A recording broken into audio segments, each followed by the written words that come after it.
మంత్రి సుభాష్ పాసంశెట్టి సుభాష్ ఇంకొకడు ఏకంగా అశ్లీల డాన్సులు చేస్తూ ఏకంగా చిందులేస్తానంటారు. అశ్లీల డాన్సులు చేస్తూ ఏకంగా స్టేజ్ ఎక్కి చిందులేస్తాడు మంత్రి. అసలు నాకు ఆశ్చర్యంగా ఉంది అసలు కదండి. నమస్కారం జగన్ గారు, మీరంటే నాకు ఒక అభిమానం ఉండేది. మీరు అంటున్నారు కదండి ఆ వీడియో చూపించి ఆ అమ్మాయిలతో అశ్లీలంగా డాన్స్ చేస్తున్న మంత్రి గారు అనేసి. ఆ అమ్మాయి నేనేనండి, లేడీ గెటప్ శాంతి స్వరూప్. సో మీకు నేను తెలియకపోవచ్చండి, కానీ మీరు ప్రెస్ మీట్ పెట్టి మాట్లాడే ముందు మీ కార్యకర్తలు కొందరు నేను తెలిసే ఉంటాను కదండి, మీ షోలు కూడా నేను చేస్తున్నాను కదండి. కొందరు మంత్రులకి, ఎమ్మెల్యేలకి, ఎంపీలకి నేను తెలిసే ఉన్నాను. కనీసం వాళ్ళు అడుగున్నా మీకు చెప్పేవారేమో. అది మీరు నిజ నిజాలు తెలుసుకోకుండా ఆ లేడీస్ తో అసభ్యంగా ప్రవర్తిస్తున్న మంత్రి గారు అనేసి ప్రచారం చేస్తున్నారండి. సో ఇప్పుడు నేను చెప్పేది మీ కాకపోయినా మమ్మల్ని ఆదరిస్తున్న మా ప్రేక్షకులకి మీ నిజాలు చెప్పాలి కాబట్టి నేను చెప్తున్నానండి.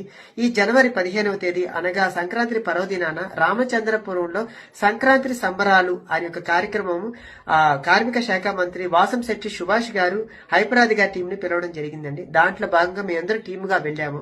మరి మేము వెళ్ళినప్పుడు ఎంటర్టైన్ చేయాలి కదండి, డాన్స్ చేస్తాం, స్కిట్లు చేస్తాము. అందులో భాగంగా మేము డాన్స్ చేస్తూ ఆ మంత్రి గారు ఆడ కూర్చొని ఉంటే ఆయన మేము బలవంతం పెట్టి, సార్ మాతో పాటు మీరు 2 స్టెప్పులు ఏంటి సార్ అని మేము బలవంతం పెడితే ఆయన మా కళాకారుల్ని కాదనలేక ఆయన మా మీద గౌరవంతో వచ్చి 2 స్టెప్పులు వేశారు.